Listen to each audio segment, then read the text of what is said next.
a conductive wire, and you were so electric. I had no say when you came so near, and just passed right through me. Hey everyone, welcome to Geekdom is Back. Today I am joined once again by Andrew Cramb, and we're talking about cars yet again, but this time we're talking about the very first movie in a very long series, The Fast and the Furious. Andrew, I cannot believe this movie came out 20 years ago.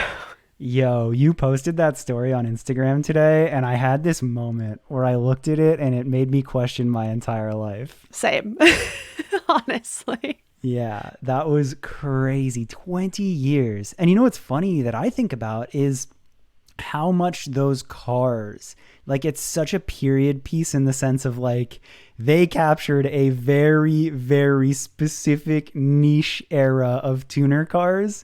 So now you go back and look and you're like, that was really cool back then, and that did not age well. Yeah, there were quite a few aspects of the movie that didn't age well. But, you know, of course, we have to talk about this cast here because you have Paul Walker, rest in peace.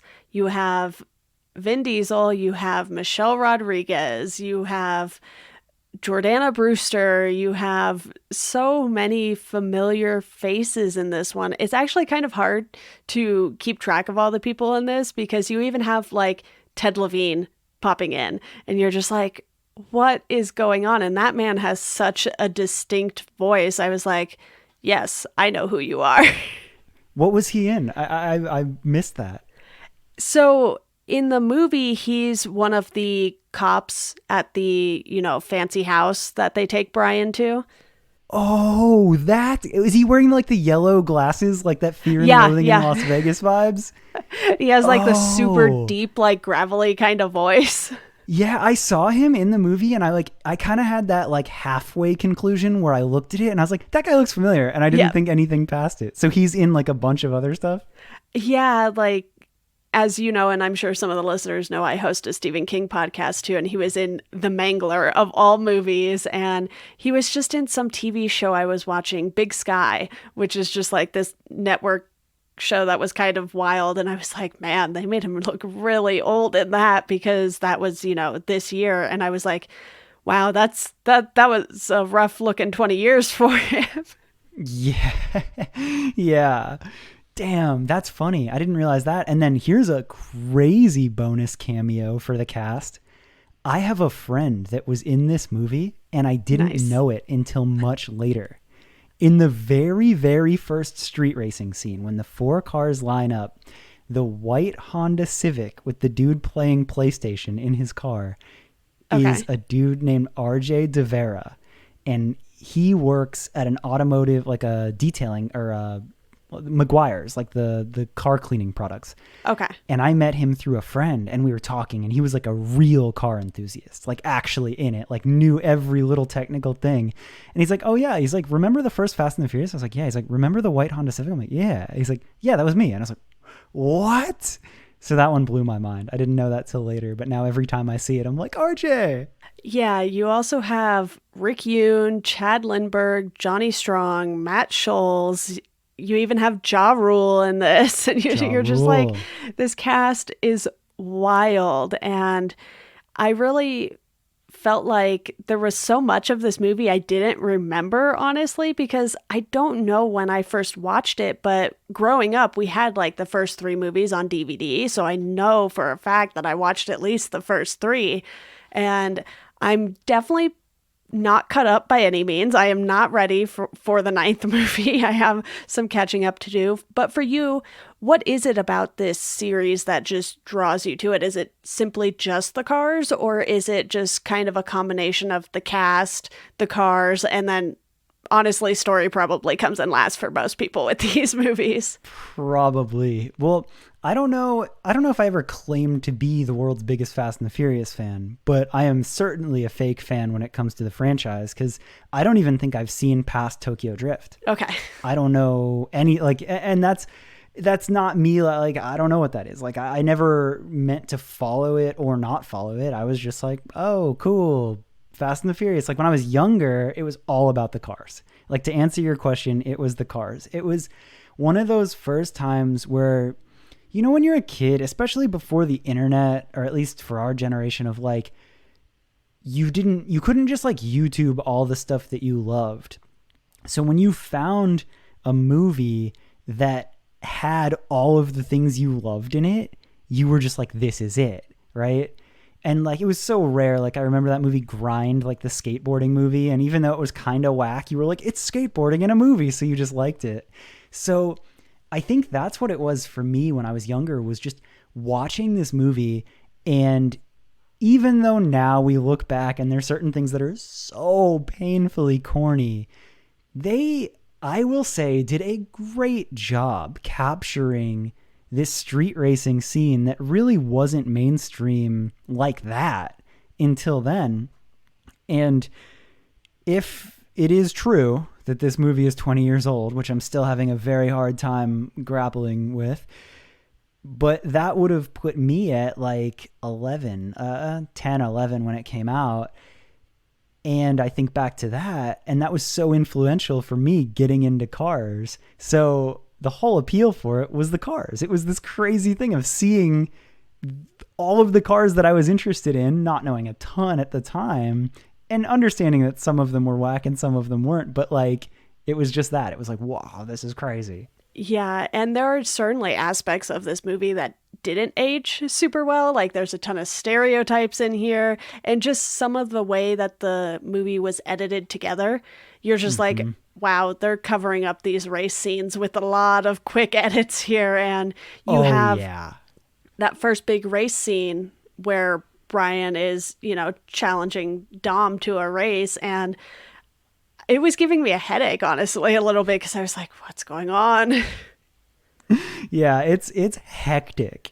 And the other, like the kind of the joke of those race scenes now is I just feel like they're always shifting gears. Like you typically have 5 or 6 gears in a manual transmission, and there's like 26 shifts for every race. You're just like, what are we doing here? And the amount of like ridiculous cuts to this is and that's. But then I think about it, and did they accomplish the goal of showing you like an involved dramatic race scene? Yes. Is it accurate at all? No. But I respect them for like translating it and making it entertaining and kind of capturing a feeling, I guess, you know? Yeah, and when they're using the NOS, you're just like, okay, we understand. You really want us to feel like you're going super fast, and you just see like the blurs going by, and I was like, okay, this is a lot. And I do think with some of the later movies, at least from what I've seen in trailers and stuff, it does seem like the race scenes have improved greatly over the years. Probably, but you know, this was 20 years ago, and that's so easy to forget when we think about these movies, because there's about to be 9 of them, not including Hobbs and Shaw. And, you know, for me, I know when we talked about Gone in 60 Seconds, we kind of talked about how I like the 60s era of sports cars and stuff. And in this, you're getting a lot of like late 90s, very, very early 2000s kind of stuff. And I was like, wow, this is a look. It's a look. It is absolutely a look. But that to me was, again, like the appeal was, it was the first movie that captured this era of cars. And at the time, it was very period correct. Like that's what custom builds looked like. And if anything, the cars are ridiculous now to look at. But the more I look back at it, I'm like, it's extremely period correct as far as like those tuner builds and everything like that. Like the louder the paint, the crazier the body kit, the crazier the sound system, all of that, your crazy vinyl graphics on the side and everything like that. Like they nailed it. Yeah, they really did. And I'm not as familiar with the car scene as you are, obviously. But for me, I was kind of like, why didn't you guys think logically about this and not have your cars be the brightest colors possible so that it's easier for the cops to find you? I guess like they had those black Civics, but they still put green underglow on those. Yep. Like their sneaky like steel stuff from semi trucks still had fucking bright green underglow on them. I don't know. It's a mess. Yeah. And I was just like, okay, you have what, like bright orange, bright green, bright yellow. It's like all of the obvious colors. And I think Letty's car is kind of like a reddish maroon color or something like that, which isn't necessarily the brightest color, but you're kind of like, yeah, if you guys get caught, you kind of brought this on yourselves. Yeah, for sure. It's funny you say that too, because there's that like one scene where Brian's like investigating that garage, like he's like trying to see what's up before the races and all that, and he rolls up in a bright red Ford Lightning truck, but like before he parks, he like turns his headlights off as if you're like, oh, where'd it go? Like, yeah. There's a lot of that in it for sure. But again, like I just give all of that such a pass for the sake of like, I think we kind of talked about this in the Gone in 60 Seconds one too, is like movie wise, just holes everywhere and like things that aren't logical at all. But as far as an entertaining thing that's visually appealing the whole time, I'm in.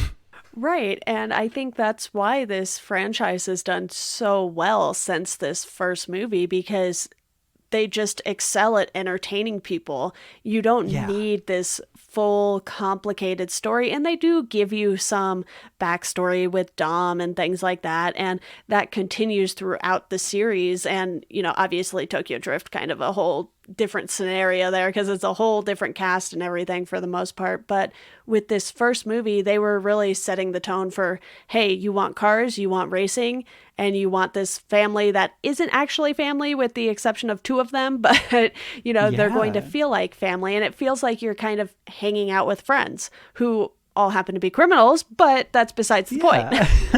But it's interesting the way you say that, because they kind of did make a formula that wasn't really there, or at least wasn't successful on that level of, there's been like flashy cars in movies forever, and there's been the hero cars and the chase scenes and all that, but they made an entire movie where they're like, like a huge focal point of this whole thing is just featuring the cars.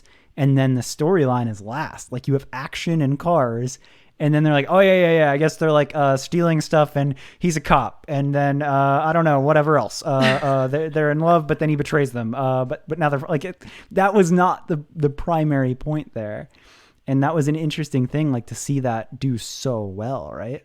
Yeah, so to dive into the cars more, because, like we just said, that's kind of why we're here. Do you have any personal favorites when it comes to these cars? Oh, wow. What a question. What a great question from a great host. Okay, so as I watched back and look at them, I remember Dom's RX-7 was so crazy. Like seeing RX-7s back then, you were just like, what? And I was always a Honda kid growing up. Like my tuner cars, like I had a Honda CRX and I had like a B16 VTEC, like dual cam, like VTEC swap. And it was like the craziest thing in the world to me. And I felt like I wanted more representation for my people in that movie. Like there weren't as many cool Hondas as I wanted in the beginning. Like, yes, there was the Civics that stole stuff. And yes, they ordered 3-spoon engines, and at Race War or Racer's Edge, like there was a little bit of it, but there wasn't like a super, super cool hero car Honda in it. And I was like super Honda kid at that time. But the other cars that stood out was I really, really loved Dom's RX-7. And then, I mean, honestly, I felt like they did a great job with Brian's Eclipse. Like, that wasn't a cool car ever. Like, even me being in the car scene, like Eclipses weren't that cool. People modified them, but it wasn't that cool. And that car, like, it was a pretty cool hero car. So I respect them for that. Man, what are other cars that specifically for Fast and the Furious 1, I think Letty had a 240 SX, the maroon car. And that was cool. That was an S14. And like that one didn't get all that much attention, but I thought that was super cool. And then when Brian builds the Supra, like that build, and they're getting all the parts and they're going to, like, when you see that orange Supra done, especially for back then, you're like, yo, sick. Like that was super cool. And when he beats the Ferrari in that street race scene, like that, for some reason, like when you were in the tuner scene, like was this empowering moment where you're like, I can build a tuner car that'll beat a Ferrari. Yeah. If they can do it, so can I. So I thought that was really fun. That was goals. Oh, yeah, that was goals. And then I felt like they really stepped it up again in like the second one and the third one. They just kept bringing the heat. Like, we look back at it now and some of those cars didn't age well, but like Brian rolled up in the second one. I remember going to theaters and Brian rolls up in the second Too Fast, Too Furious in that silver R34 Nissan Skyline. And you can't get those in the States. You have to import those. And he rolls up in that, and that like being on the big screen. And I was like, they know that it's rare. It's cool. Like, that was really cool. I really, really liked that. And then even in Tokyo Drift, I felt like they did some really cool cars. I do have to say with this first one too, I had to look up all the cars, and I probably will for any of the other movies that we do if you want to still do the second and third ones after this. But I'm so sorry I put you through this. No. I actually enjoy these movies, but it's just one of those things where if you put a Mustang on the screen, I will know it's a Mustang. But if you put like, this era of car in front of me, I'm just like, I don't know. But I really got a good laugh out of the fact that they had a Jetta as one of the tuner cars. Yeah. The Mark III Jetta. And they kind of made it like the bastard child car. But that Jesse's Jetta was actually pretty cool. And I, again, was more of like the Japanese, like Honda kid. And I at first wasn't at all into like the Euro scene and Volkswagens. But as you go back to that, that was another really cool thing that they did, bringing that Jetta in, because that was its own entire other tuner scene, very specifically like Euro tuner, Jettas and all of that, any type of Volkswagen and Audis and things like that. So I kind of respect them even more for making sure that there was a Euro tuner in it as well. And it's cool because like it is kind of like the not as cool car because Jesse's kind of the awkward tag along like brains of the operation. But that's like another one. If anything, I go back and look at that and I feel like that's one of the ones that aged even better, where I'm like, that's sick. So you being a Honda guy and all, what did you think of Johnny Tran's Honda? Johnny Tran's 2000, his S2000. Huge, massive, absolutely massive. And another thing to paint the picture for the not as deep car nerds, the Honda S2000 came out in the year 2000. So think about them incorporating that car. Like, that was one of the coolest, most sought after cars in 2001. Like, all the tuner kids knew how cool those were instantly, but there weren't a ton of them. I mean, they got modified quickly, but to have in a movie that quickly, like a hero, or not, he wasn't a hero, but to have like one of those sick cars, or like the boss mode villain car that they have to beat at race wars, being an S2000 that early on was crazy, because that was like, felt like an unattainable car at the time. So I loved it. It was awesome. I imagine this movie made people want a lot of these cars, even just over the years, not just with this first movie, but, with me not knowing much about them, just the fact that you're saying that car was so sought after, it was probably even more so after people went and saw this movie. And, how much illegal activity have these movies inspired over the years? That would be something that would be really funny to see if that's like had any impact on like illegal street racing and things like that, just because of, the fact that these movies are cool, even though, we're kind of rooting for a bunch of criminals.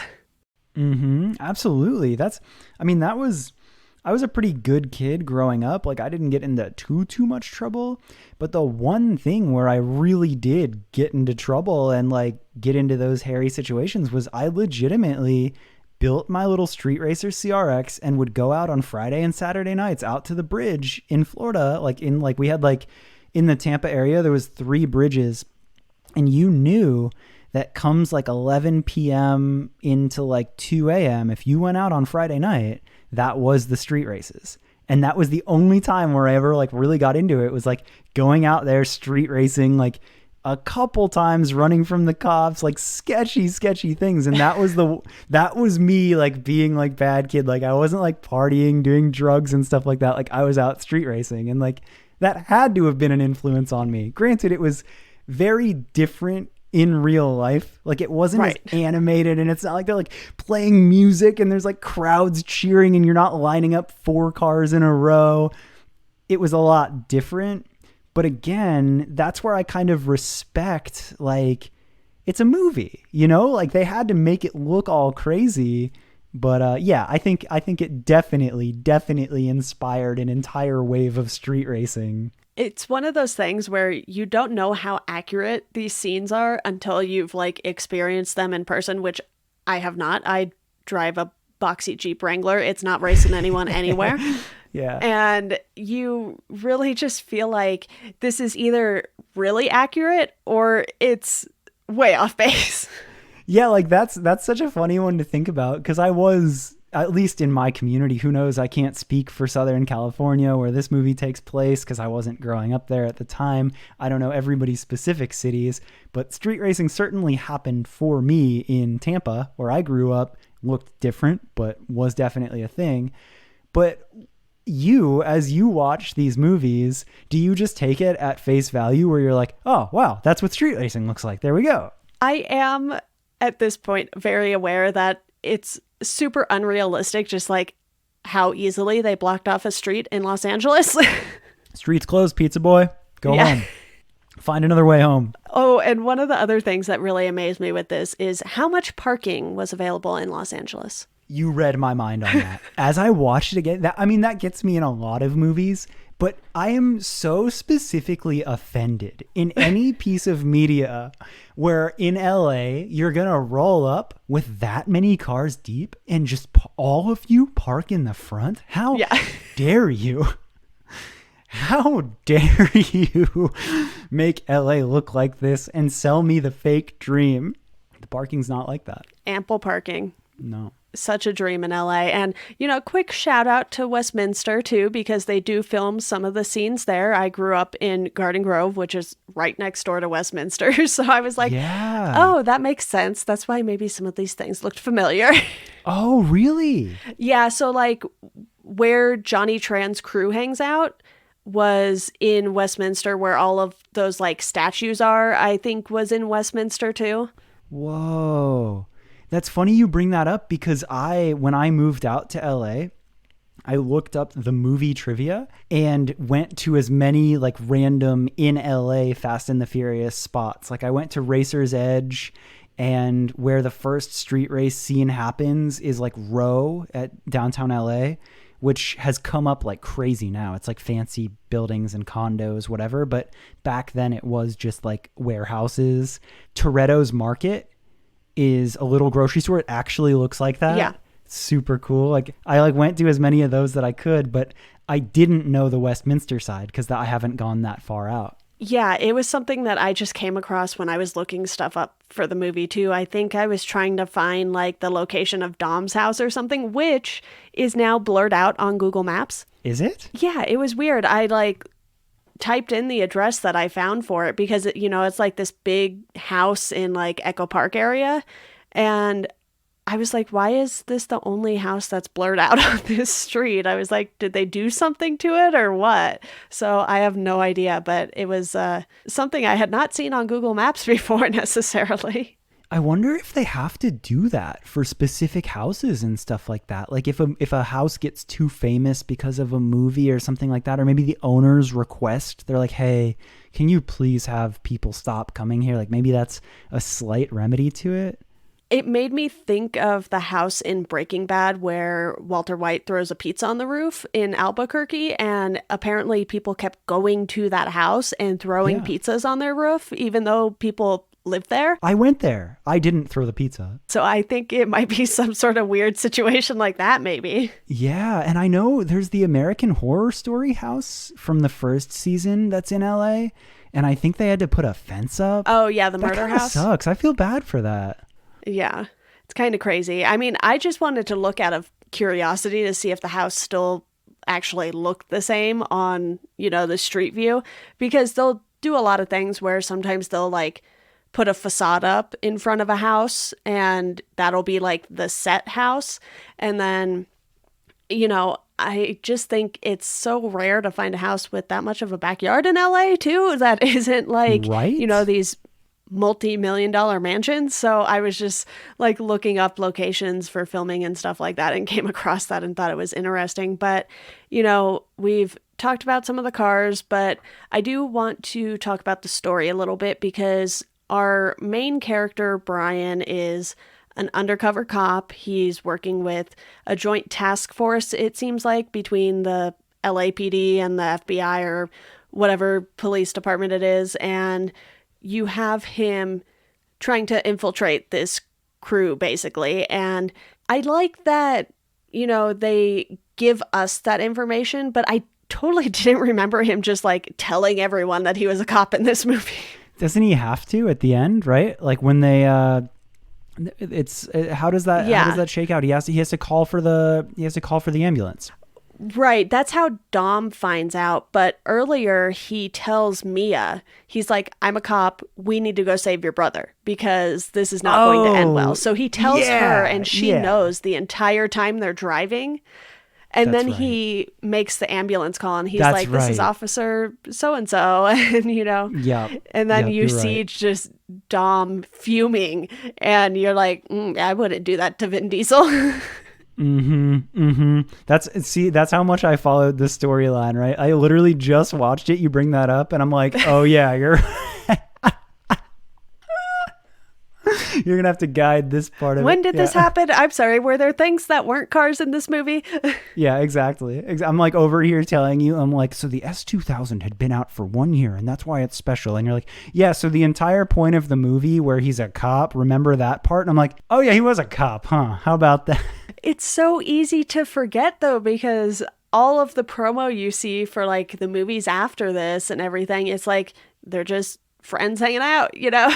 And then I totally like spaced on this whole section of the story. And, you know, these first, I guess, couple of movies at least is how this plays out because, you know, there are a couple cars we haven't talked about yet, but we will get to them because they kind of appear more later in the movie. But you have them doing this street racing and Brian's kind of like, you know, I know for a fact you can't afford 15 grand in parts to, you know, fix up this junker car I brought you just by doing tune-ups and things like that. So he's like, I want in on the real action. And then we find out that Dom's crew is the one that was, you know, robbing the trucks with all the electronics and stuff in them at the beginning of the movie. So it does at least bring you full circle, which is nice and honestly kind of unexpected for this movie. Yeah, no, that's true, actually. And you did really just like summarize that extremely well, because that is the whole point, right? Like he gets in with them, wants to know what's going on. That's the perfect in. Like that, I guess really that is the elevator synopsis of the movie. Yeah, because it seems like it's not even really about the street racing. It's like, obviously the cops want to stop that, but in the grand scheme of things, they're not really hurting anyone when they do that. You know, they're kind of just inconveniencing people by blocking off streets in Los Angeles. And also very little traffic in LA. I don't know where they get their information from. Kills me. Yeah, you think about the crime in this movie, and it is a relatively harmless crime. Granted, this was 20 years ago. Yeah, still though. But it is funny, like they're robbing semi trucks, which I mean, obviously stealing ain't no good, but like it's different crime. This is non-traditional movie crime. Normally, it's like murder and bank heist and crazy stuff like that. Whereas it's street racing and stealing electronics. And they made that crime interesting. So you got to give it to them for that. That's new movie crime. Yeah, I also just have to say I love that the cars fit under the semis, which I don't think I could ever drive a car that sits that low to the ground. I know you do, but I could not do that. Well, but that's funny you say that too, because that's extremely like your car's not fitting under a semi truck like that. Also true. And I remember after this movie came out, all the kids that wanted to be like the super low car low, it was always the Miatas, the Mazda Miatas that they would slam to the ground every now and then, and not while they were driving, but you'd see the photo shoots where they would get them under a semi truck. And that's, you gotta give that to Fast and the Furious. You know, they did that. Yeah, which is, fairly dangerous. I wouldn't recommend doing that to anyone. But for me, I just liked how they were doing things that you hadn't really seen in movies like this. And like you said, this was really the first time movies like this were successful on a franchise level. And even later down the line, I think they tried to do Need for Speed movies with Aaron Paul. And it's just like, there were already like 6 Fast and the Furious movies by that point. So it's like, why did you even bother? Yeah, you brought that up and I'm like, oh yeah, did that happen? Wow, crazy. Yeah. So for you, is there anything else you want to bring up about this movie before we sort of talk about that final race scene and the post-credit scene, which I accidentally turned the movie off during the credits and then found out later there was a post-credit scene. I was like, oh, Fast and the Furious pulling a Marvel before Marvel did. Wow. You're saying that to me and I'm like, I turned it off before post credits when I just watched it again. Right? You have to tell me this. I literally forget. I had to watch it on YouTube. Don't worry though. I have you covered. Okay, perfect. You got to hit that in the show notes for anybody listening. For anybody that is that deeply in right now where they're like, there's a post credits scene. But anything else for me? I mean, we really dug into the cars. You really humored me there, and I appreciate that. It was a very good sport move of you. I felt like they threw a good little romance in there. Brian falling for Mia and like that whole like dynamic and all of that. Like, yeah, I mean, I like that. I think you brought it back again to like that whole family thing. I think there was like that unlikely ragtag bunch of street racers all getting closer and those two fall in love. And like, there's that whole like story. I thought that was kind of fun. I don't know. I'm an old fashioned guy. I like a good love story in a movie. Okay, so final race scene, you have Brian and you have Dom. Dom has finally brought out the Charger. It happened. 70? I'm really hoping that is the correct car name. Yep. It's a 1970 Dodge Charger RT. Okay, so you have that going up against this, 90s car, and there's just a stark difference in these cars, and I really loved how that came across on screen because you have this black Charger and this bright orange car, and the whole running joke is that Brian owes Dom a 10-second car, and so he has this struggle at the end with Dom because they killed someone right in front of them. And you can tell that Brian is really struggling with, do I arrest this guy? Do I not arrest this guy? And he's like, you know what? I owe this guy a car. I'm going to give him the car. We'll figure it out later. And this is where, we get the first of many muscle cars throughout the franchise. And it's so heartbreaking to see him get hit by that semi right after they make it past the train, and you're like holding your breath the whole time, even though we know they both survive because there's so many movies. They really get you. But yeah, you can imagine like watching this for the first time, not knowing there's going to be 1,800 sequels.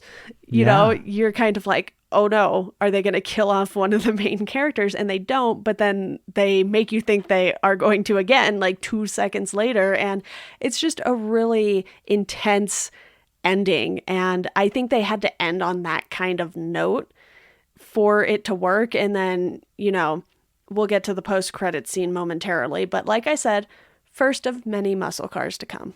Yeah. And you know what's interesting about that, again, to come back and be car guy here, is another part of the franchise that I really do respect is they brought in so many different kinds of cars. Like, cause personally, like I was never really muscle car guy, but I respected it. And they never, like, it was kind of cliquey, right? Like when you were going to car meets, there would be different types of cars at different types of meets.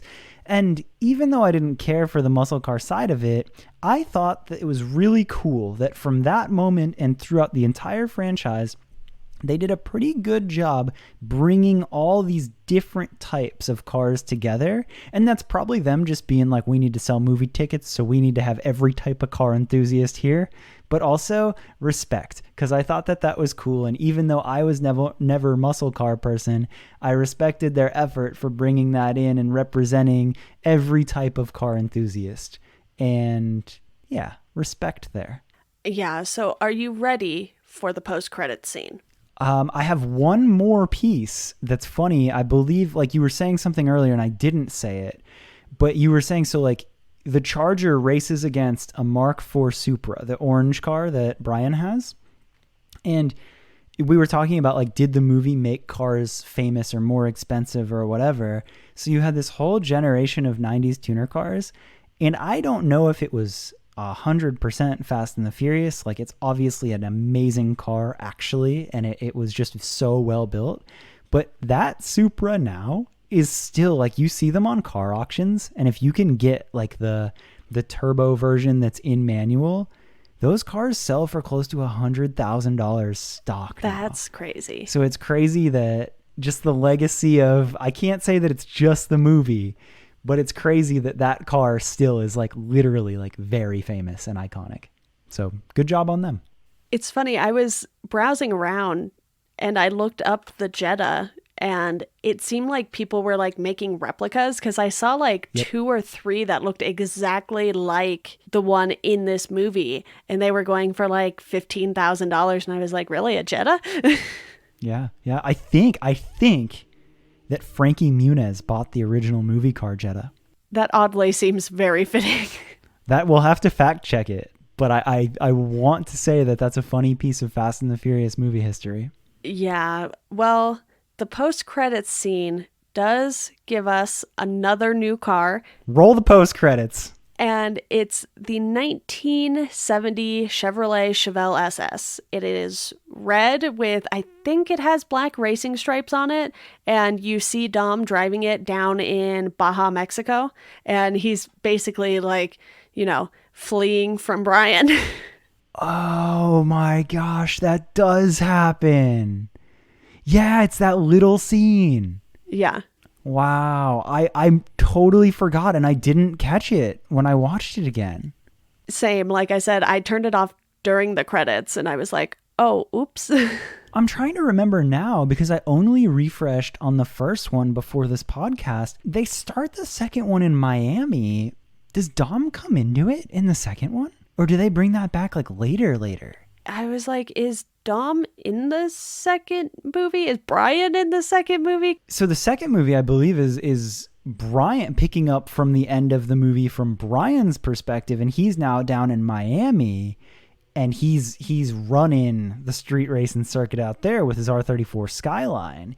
And another funny piece of movie trivia that might not be 100%, I didn't deeply fact check it, but I want to say that originally Ja Rule was supposed to have Ludacris's part, but Ja Rule had too much of an ego at the time and kind of blew the director off.